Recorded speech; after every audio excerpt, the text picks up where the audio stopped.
A parábola dos lavradores maus, que está em Lucas capítulo 20, versículos de 9 a 18, nos deixa uma pergunta. Diante de Deus, nós somos frutíferos ou somos rebeldes? Eu quero convidar você a fazer reflexão desse texto e sempre sob a luz do Espírito Santo. O que a palavra de Deus tem a nos ensinar?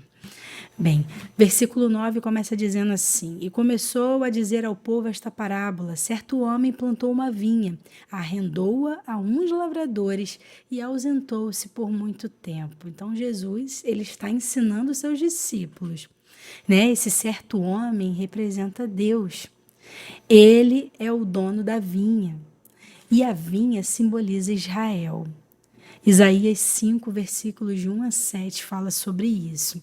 E os lavradores são os líderes religiosos que receberam a responsabilidade de cuidar do povo de Deus. Então, a ausência de Deus refere-se ao longo período que ele confiou a sua revelação e leis aos judeus.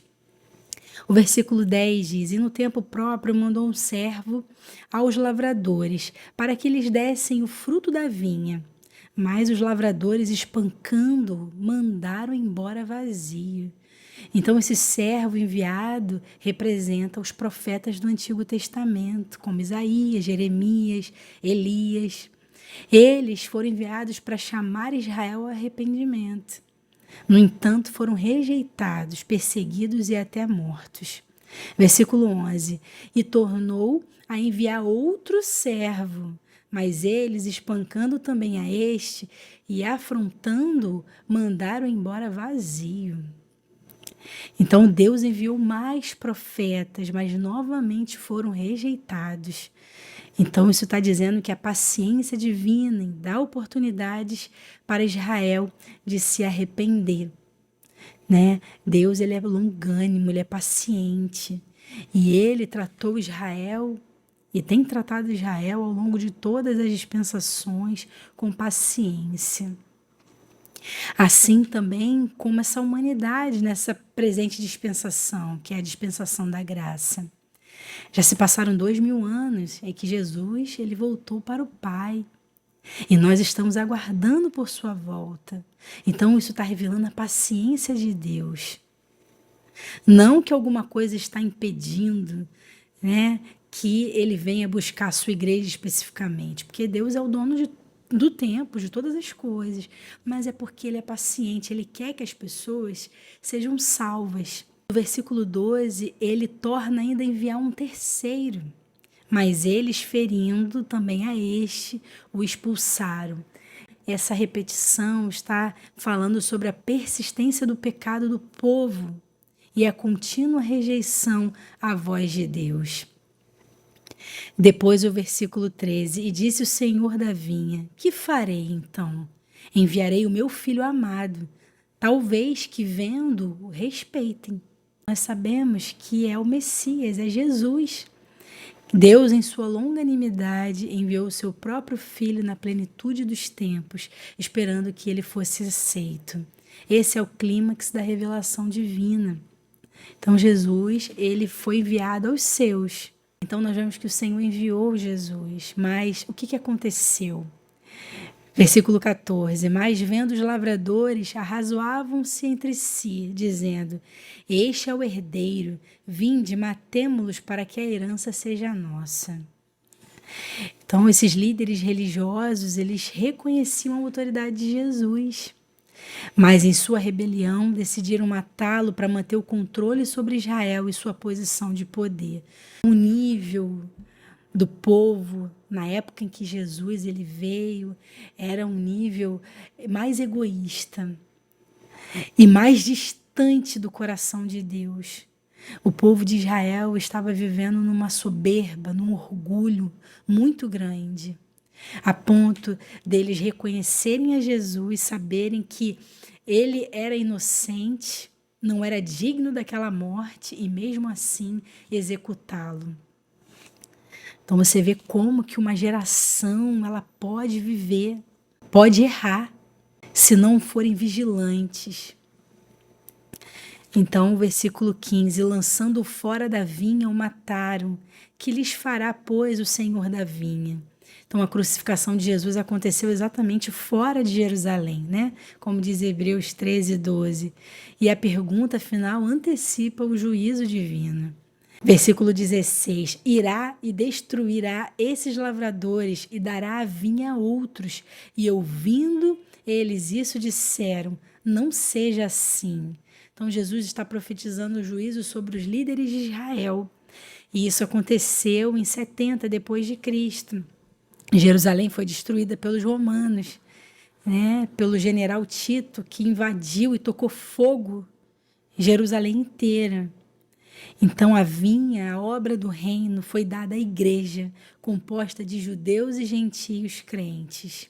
Então Deus ali, ele não abandonou Israel, mas ele deixou Israel para trabalhar com a igreja, na evangelização do mundo, na salvação. Nós precisamos ter muito cuidado quando nós falamos da igreja e quando nós falamos de Israel. Deus, ele continua sendo fiel a Israel, mas Israel não faz parte nesse momento ali dessa cooperação com Deus para trazer a salvação ao mundo, mas sim a igreja. Aqui o Senhor diz, né, no versículo 17, mas ele, olhando para eles, disse: que é isto? Pois que está escrito: a pedra que os edificadores rejeitaram, essa foi posta por cabeça de esquina. Jesus está falando aqui sobre o Salmo 118, 22. Ali diz que ele vai ser rejeitado pelos líderes religiosos. Então ele tornou-se a pedra angular da nova aliança. Versículo 18: qualquer que cair sobre aquela pedra será quebrantado, e aquele sobre a quem aquela pedra cair será reduzido a pó. Então aqueles que reconhecem Jesus e caem sobre ele, né, essas pessoas são quebrantadas em arrependimento. Mas aqueles que o rejeitam sofrerão juízo, serão despedaçados no dia da ira do nosso Deus. Isso também nos faz lembrar da visão de Daniel, que o reino do Messias vem como uma pedra e ali despedaça, né, os pés daquela estátua, que fala sobre a ascensão do anticristo, o governo do anticristo. Então, o Senhor, ele vai despedaçar todos aqueles que se levantarem nesse mundo rejeitando o Messias, rejeitando a Cristo. Conclusão, né, que nós podemos ter em relação a essa parábola é que ela nos ensina sobre a justiça divina e também sobre a sua paciência em salvar os pecadores. Ele enviou os seus profetas, finalmente enviou o seu próprio Filho para nos chamar ao arrependimento. Mas ainda muitos rejeitam essa graça. Então, como crentes, nós precisamos refletir se estamos dando frutos ao Senhor ou estamos resistindo à sua vontade. Estamos rejeitando o chamado de Cristo ou nos submetendo a Ele? Nós somos os seus trabalhadores, diferentemente do povo de Israel do passado, ou nós estamos tendo o mesmo comportamento que ele? Matando profetas, né? Sendo usados pelo maligno para ser como pedra de tropeço na vida do nosso irmão que está sendo usado por Deus nessa geração. Nós entendemos que a paciência de Deus não será eternamente. Então, como os líderes de Israel enfrentaram o juízo naquele tempo, todos aqueles que resistirem ao Senhor também enfrentarão. E o tempo de arrependimento é agora. E que nós sejamos trabalhadores diferentes do povo de Israel. Que nós não venhamos recusar aqueles que o Senhor está enviando para a sua seara, mas que nós venhamos a apoiar. Porque Deus, ele tem um chamado específico na vida de cada crente. E nós temos que saber identificar aqueles que estão vindo pelo Senhor para trazer salvação, para serem os mensageiros da última hora. Porque já chegou a última hora, irmãos. Que nós sejamos aqueles que cooperam com Deus, porque aqueles que não cooperarem com o Senhor vão ser deixados para trás e vão ficar para o dia do juízo. Então é uma mensagem exortativa, é uma mensagem que nos faz sair da inércia espiritual. E que assim seja na vida de todos nós que aguardamos a volta do Senhor Jesus.